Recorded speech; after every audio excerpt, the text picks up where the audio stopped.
Ready when you are. I'm sorry, I'm having technical difficulties.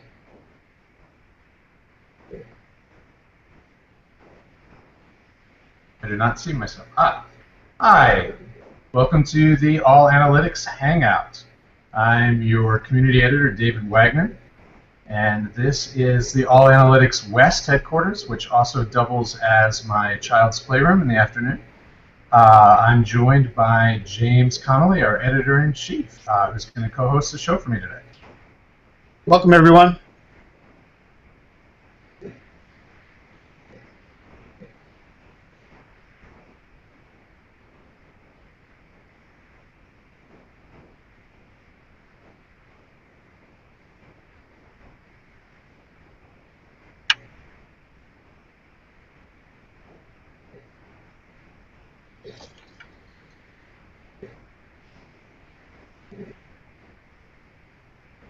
Did we lose Dave here? I seem to have two Hangouts going at once.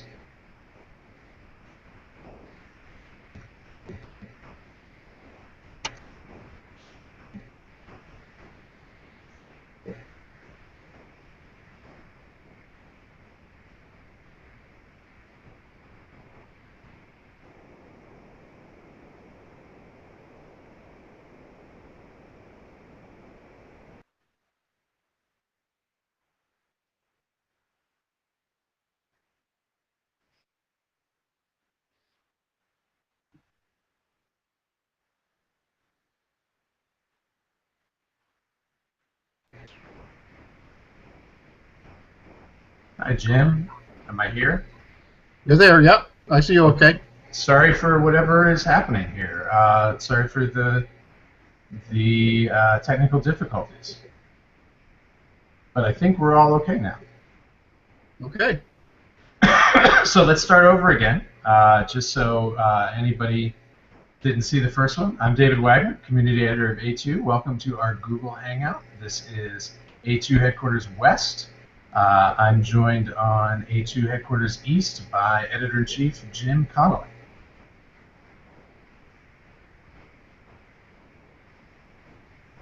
Can you hear me, Jim? Welcome, everyone. Just so you know, guys, we have a chat room that you can join at any time. It should be on your right-hand column. If you've got any questions for us or you have any comments about what we're saying, feel free to put them in that column on the right, and we will try to respond to them in this chat. And Jim, I think you're going to start us off with the first question. Sure. What we're doing today is we're looking at just a little look ahead at the state of analytics and big data and IT in general and the bigger picture of business in 2015. And Dave and I came up with a few things that we think we're going to be watching in 2015. And I think one of the big topics that seems to be on everybody's mind right now is what's the state of the chief analytics officer or the chief data officer? And there's been a lot of talk about that lately, but I'm going to go out on a limb here and say that 2015 probably won't see a significant movement towards the adoption of that office in the coming year. We're dealing with a couple of things here. One is, first, there's the argument that chief data officer or chief analytics officer really ought to be the CIO. Keep in mind, CIO, the I stands for information. So why doesn't the CIO take responsibility as chief analytics officer as well? I don't think there's any other any corporate asset that they protect more than data. And the other thing that that strikes me is it may be premature, even if we're going to have a chief analytics officer. Drawing the comparison with chief marketing officer and CIO, those were existing roles that sort of became advanced, elevated. And they were dealing with existing departments, existing technologies, and programs. So it was more of a promotion than anything else, as opposed to creating a new role. So I guess I'd love to get feedback from you, Dave, and comments from the audience. Um, is it too early to have a chief analytics officer, and do we really need one, or should that just be the CIO? Well, I don't think we need a C-suite position for analytics or data. With all due respect to data scientists, I get a little nervous when we start crowding the C-suite. I feel like the C-suite should be the top strategic positions in the company. Analytics deals with all parts of the company, but isn't necessarily uh, a strategic function in and of itself, so much as something that supports those strategic functions. Excuse me. So I think we need somebody who's in charge of analytics, somebody who's empowered by the CIO or the CMO to do those tasks, to watch over them. I think the CIO has too much to do, the CMO has too much to do to become an analytics expert as well. But I just worry about crowding the C-suite too much. So I think what we should be seeing is some sort of shared power, some sort of champion, possibly from the CIO or the CMO. But I really just don't want a CAO or a CDO. My apologies, by the way, to people with those positions. I think you're very important at what you do.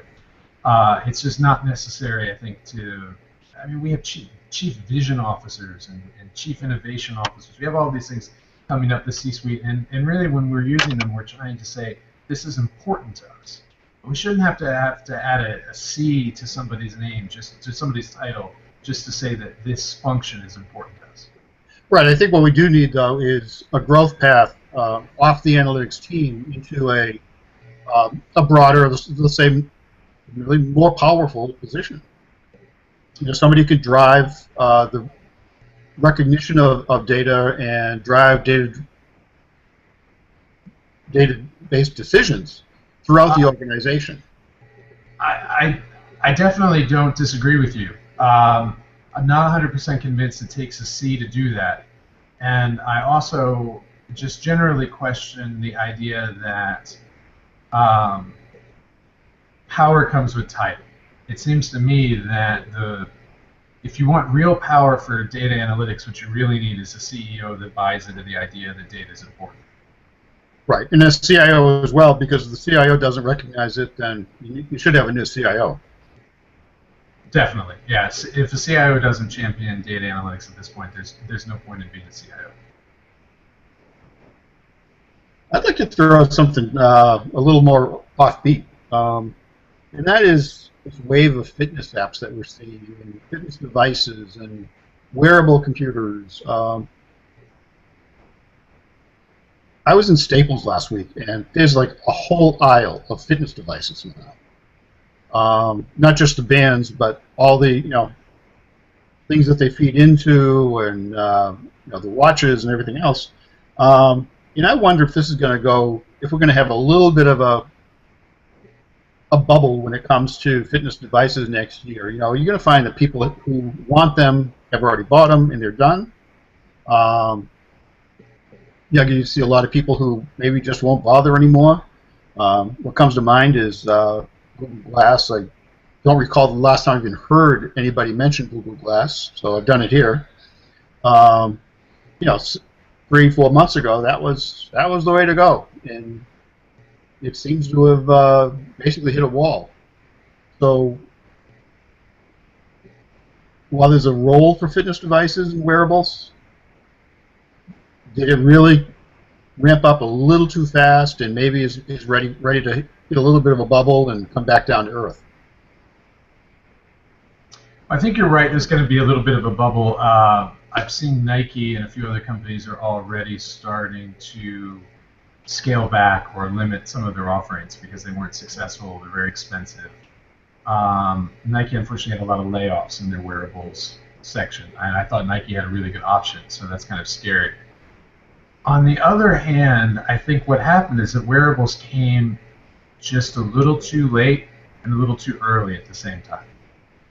The wearables themselves can't be used as a standalone device. They have to work with the phones. to really get the fitness value out of them. At the same time, the phones themselves are getting better at doing some of the things that the watches and the other wearables are doing, bracelets. Some of your phones can take your pulse, your blood pressure, things like that, just by looking at you.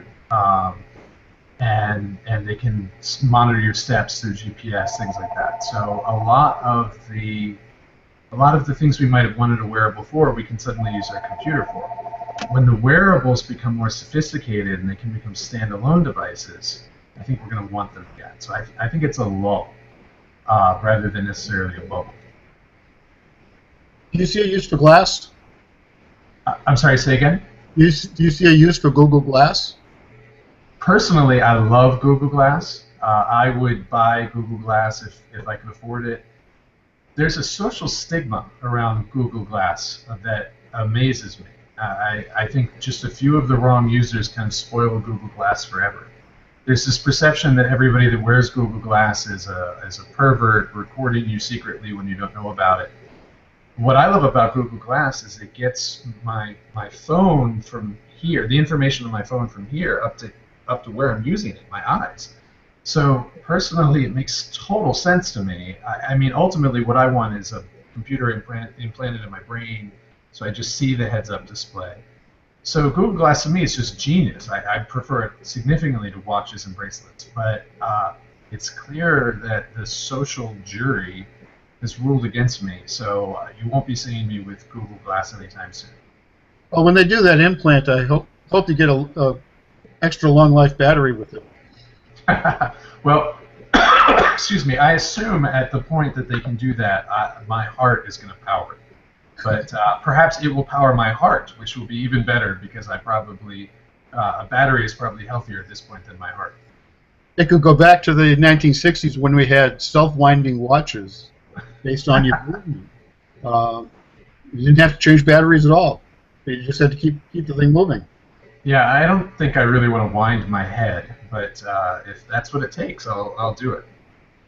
Yeah, another thing that strikes me as we look towards 2015, and I think one thing I'm kind of excited about is the maturation of analytics in an organization, and also within the software industry in general. What you're starting to see a lot more of now is analytics, machine learning, and other technologies that are related showing up in everyday applications at the corporate level and even on the personal level. And people are doing analytics without even knowing that they're doing it.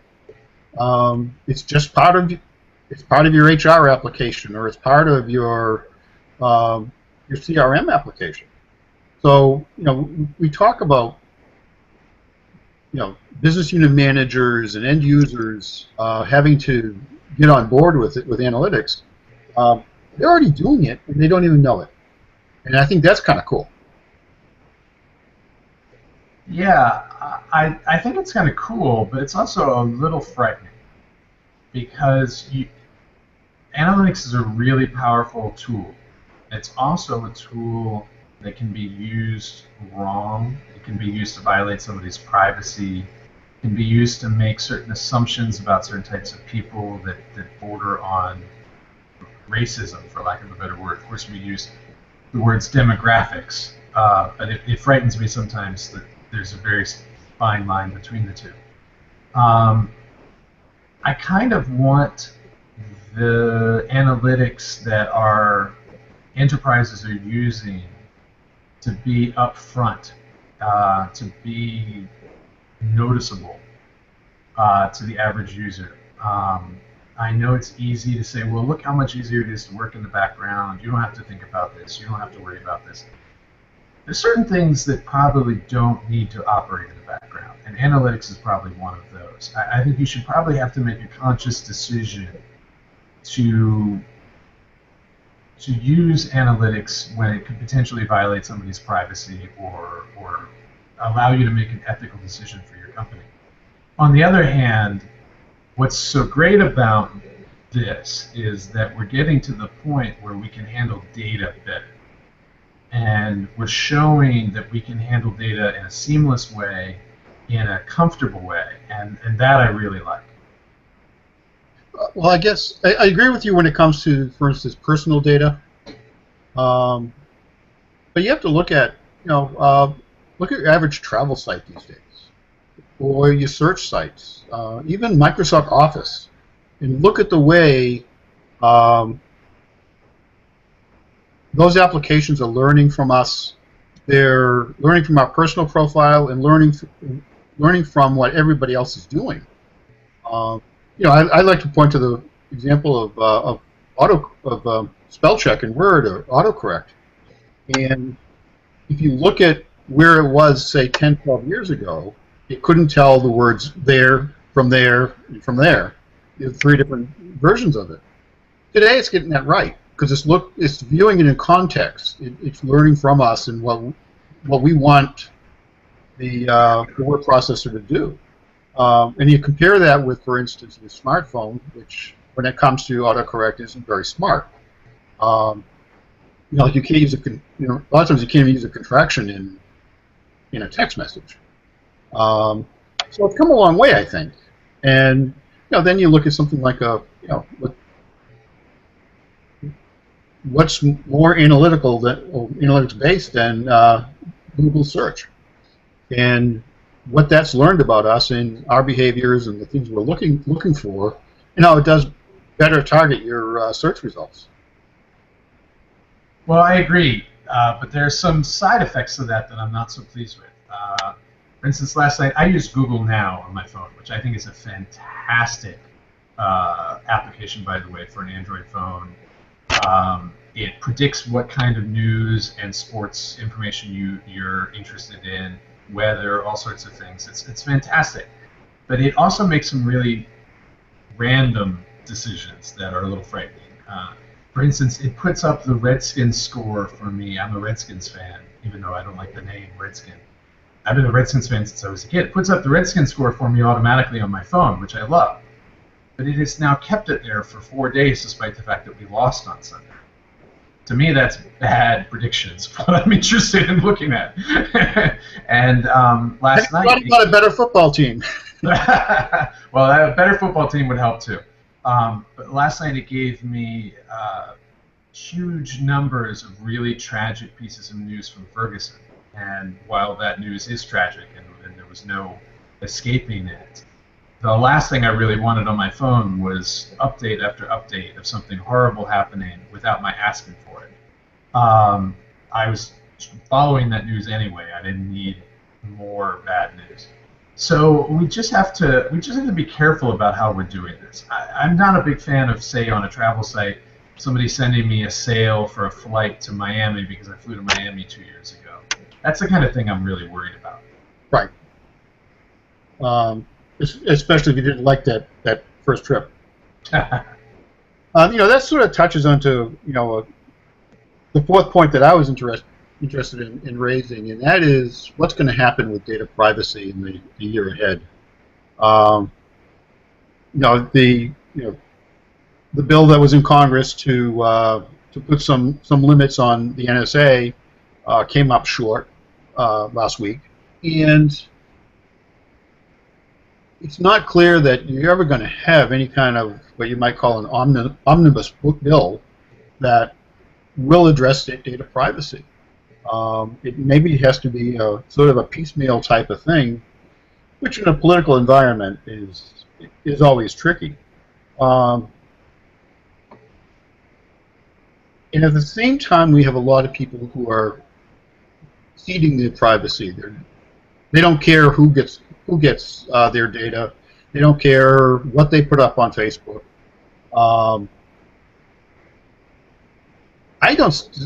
Do you see any sign that privacy is going to be more secure or solid in the year ahead? No. But that doesn't really bother me. I'm one of those people who doesn't really worry that much about my privacy. I think one of the quickest ways to be private is actually for all of us to just share our secrets. I think once there are no secrets, there's nothing to worry about. We'll all realize we're all the same. We're all kind of normal. We all have, the third nipple or whatever that frightens everybody to be told about. Um, which I don't have, by the way, but if I did, I wouldn't mind telling you. I really think as baby boomers age out, the concept of privacy is going to change immensely. Millennials have a different feeling about it. Younger than millennials feel even stronger about it. I think we're just going to change our idea of what privacy means, and I'm okay with that. But in the meantime, we do need to protect the people that have that sense of privacy, and that's our scariest crossroad. I don't know how to deal with that, because I feel absolutely like if you want privacy, we should protect your privacy. So you think our secrets, once they're out there, will just get lost in a flood of other secrets? Yeah, basically. The only thing I want to keep secret is my banking information. I don't want anybody draining my account. I don't want anybody taking my Social Security check if it's solvent by the time I retire. But otherwise, I think privacy actually hurts you more than it helps you. But the most important thing is I respect that not everybody agrees with that. And so we have to come up with laws that protect people who feel they need their privacy, people who feel like they'd be damaged by having their medical records exposed, and people who don't care about those things. Both of those people need to be protected. And that's why I think we have the hardest time coming up with laws right now. Not only do we have a government who would like to take this information for various good and bad reasons, but we also just as a society don't agree on what privacy means right now. And as we've seen with other issues, whether it's abortion or whether it's gun control or whatever it is, and when we're split as a society, we don't seem to make very reasonable laws about what to do about that split, one way or the other. None of those, no gun control law makes anybody happy. People who want more gun control don't like the laws we've got, and the people who want less don't like the ones we've got. We're just stuck with these laws that nobody likes. A lot of these things work out over time. You can look at, for instance, the debate over drones, and we already touched on Google Glass. Now, everybody thinks that there are a bunch of perverts out there with cameras working and trying to get the dirt on people. There comes a point when you sort of settle into a middle ground and you start to realize what is legitimate use, whether it's of a device or of data, and you recognize what is not legitimate and how it individuals or organizations can be very intrusive. And I think that's when pretty much everybody finds some common ground. Well, I do think that we get used to things. For instance, when the iPhone or the BlackBerry was huge at the beginning, the number of times you'd go to a dinner table and see 8 people with their heads in their phone and nobody talking to each other, it was outrageous. It's becoming more societally acceptable to find a way to use the phone at a dinner table and still speak to the people that you're in front of, which is nice. We do get used to these things. But I think in this case, we might just be fundamentally just feel differently about this. There might just be a lifestyle reality here that's a little tougher to compromise on. There's certain things I think we can all agree. You can't take somebody's naked photos from the cloud and post them online. There are certain things like that we can agree on. The common ground's smaller, but I don't think that's necessarily a problem in this case. For the long run, I think we're all, like I said, I think we're going to just change our attitudes over time. It just is, it's different people. Digital natives, I think, feel very differently about privacy than older folks. I'm basically at the oldest end of the digital native group, and I feel like anybody younger than me is even more liberal than I am about their data. And this is something about being a digital native, I think, changes your viewpoint on these things. Hey, Dave, I know you had a few few predictions of your own. Like including something about predictive analytics. What do you see in 2015? Oh yeah, 2015 for me, it's amazing to me. We've had 3 or 4 conversations recently via A2 Radio, and I just published an interview on Quality Month. If you haven't seen that article, I think it's a really good interview with Bobby Hull. What's amazing to me is every analytics professional I'm talking to right now is saying that the thing that they want to do for 2015 is to go from analytics that look backward to analytics that look forward, that are predictive, that are proactive, forecasting, basically. And I think that seems to be the next big hurdle everybody's going after. Although I don't think there's anybody who thinks they're going to solve it by the end of 2015. I think that's the problem that is now going to be on everybody's plate for 2015. Yeah, I think you'll find that there will be a recognition at some point that the use for predictive analytics isn't to say this is what's going to happen or this is what that customer is going to do. Rather, you're probably looking at this is what they might do or this is what they're likely to do, which can only really, when you look at it from an enterprise standpoint, if it helps you to improve your relationship with your customers, you have to be all for it. And maybe we're well positioned for that now because we have been building up a lot of data. Not just secret data or dirt on people, but just we're learning more from the patterns of the past, and maybe we can apply those going forward. I'd like to think so. I think especially we've got a really good chance of doing that in manufacturing. I think manufacturing's been on data analytics when it comes at least to sensors for quite a long time, right? We've got decades, in some cases, of sensors going back to tracking assembly line success, right? Is the line on? What made it go off? Logistics, supply chain. We have a pretty long record at this point in those areas. I think it's starting to become possible to say, oh, look, this happened before and it shut our line down for 2 shifts. How can we intervene before this happens again and shuts the line down again for 2 shifts? I think that kind of stuff is starting to become possible in manufacturing. I think retail forecasting has been pretty sophisticated for a while, and yet anybody you talk to in retail forecasting says we've got a long way to go. So that's another place where I think probably some pretty big strides are going to be made in 2015.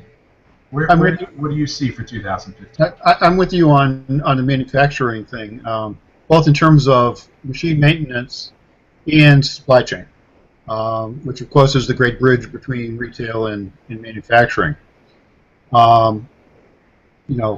Manufacturers have supply chain, supply chains coming in and going out as well. It's probably, I can't think of a business application that's more important than well, let's call it a tie between customer relationship and supply chain. To get the right products, the right materials into the right place at the right time, without having a massive inventory sitting around idle. Right, and one thing I was talking to about Bobby Hull, who's in, the name of his company is escaping me now. It's BFG, I believe it was. Thank you. They're in textile manufacturing, and he said that for years now they have kept essentially little to no inventory, and that's normal for manufacturers today. If you're going to do on-demand manufacturing with no inventory in stock, often with custom jobs, that's just an absolute necessity these days to get your forecasting right. Lesson learned from the Japanese and then from Dell. Yep. So I'm sorry. Go ahead. No, I was just going to say, what do you see for 2015? One thing we had talked earlier about is Internet of Things. And I don't think you'll see. I know some of the forecasts say, huge adoption in 2015. I think it'll be solid. Um, I've been talking to like family member who's in construction, and he's telling me about some of the houses they're building now, and the level of automation, the number of sensors, right down to the outlet level, telling you which appliances, which rooms are using the most energy. Um, one thing I heard about that was really interesting was the level of intelligence versus going into a thermostat, to the point where if there are four people in the family, the thermostat the learns about the cell phones for all four members. So if the son or daughter walks into the room or comes home from school, the thermostat knows not only that somebody's in the house now, but they know who's in the house, in what parts of the house will probably need more heat or air conditioning. And I had no idea that it was that far along. I know the Nest learns, that at 9:30 Monday morning, it's going to turn down the heat and it's going to turn it back up at 4:30.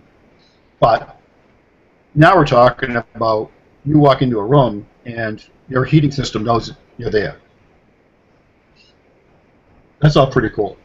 Well, that tells me I'm definitely not getting my children a cell phone anytime soon, because when my daughter walks into the room, she'd want the thermostat up like 10 degrees. So that would just cost me more money than it would be worth. Well, you just have to use her phone to make adjustments to the system. I really do agree with you that the Internet of Things is going to be huge in 2015. But I don't think, with the exception of the occasional item like the thermostat or something that monitors your lights, it's going to be a very consumer-oriented thing. I think we're still talking mostly background sensors.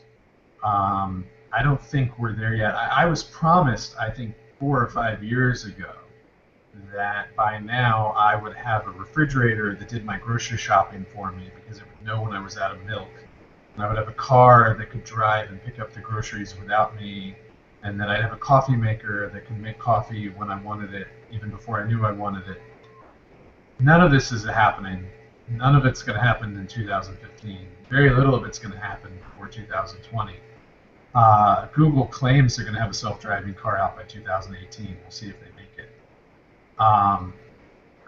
Smart TVs, I guess. I'll get off the road then. Yeah. Smart TVs, I guess, are getting smarter, but really, I'm not impressed with the ground we're making on the consumer side of the Internet of Things. But I really am impressed with what we're doing on the industrial side. Well, we haven't done it at the consumer side, and this ties into the enterprise as well, because enterprises will learn what their customers are doing. Is that there are devices showing up. They're not well integrated right now. They're also not everywhere. Now, we talk about the refrigerator. There are refrigerators now that know, what you put in, what you take out. They do barcodes and stuff like that. They can know how long a product has been there. But how often do you buy a new refrigerator? Every 10 years, 12 years, maybe even more. So it's not something you're going to turn over in a matter of a year. Well, I agree with you. It's not going to turn over in a matter of a year. We see this actually in the television industry right now, right? The television industry has been trying to get people to buy smart TVs, 4K TVs, things like that. And they're actually struggling a little bit, because we all rushed out and got HD TVs and 1080p and all that. And now we're like, well, I have a TV. I'm used to replacing a TV every 15 years. Why should I buy another one? What am I getting out of this? I have a Roku. Why do I need this? So I totally agree with you on that. But I would consider buying a new refrigerator or a new coffee maker or whatever if I really thought that the product was mature, and that I was really getting a new, an ROI out of it. What I'm lacking right now for consumer devices is an ROI in the IoT. Yeah, looks like we've pretty much blown through our, the half hour we planned on here. Yeah, it went fast. Any closing thoughts? I don't think I could beat the ROI and the IoT line. I think I'm just going to stick with that one. You'd be in the middle. But one thing I should With that. one thing I should ask you though is I know we have a couple of big things coming up for A2 first week of December. Do you want to talk a little bit about that? That seems like a really great place to close. The really big one, and we hope everybody can join us next week. Starting on Monday, December 1st, everybody will have been through their Thanksgiving weekend. The A2 Academy will focus on a 5-session presentation throughout next week on presentation. So after you've done your analytics, or as you're building out your analytics initiative, how are you going to deliver these results to an audience? What's that audience look like? How are they? What type of data are they ready to receive? Because not everybody's the same. We respond to data differently. We respond to graphics differently. So we'll have these 5 sessions, and we'll walk right through the whole analytic process, from planning out your analytics project to delivering the results to the business unit, and helping the business unit make the decisions that they have to make. So it's great. You guys, we invite people to come in. Be sure to register. You'll actually get, if you attend all 5 sessions, you get an A for the course. 4 sessions, you get a B, and so on. And we invite your comments, and there's a lot to learn. I know I'll be there. One thing I don't think you said, or if you did, I missed it. I apologize. What time of day are the 5 sessions?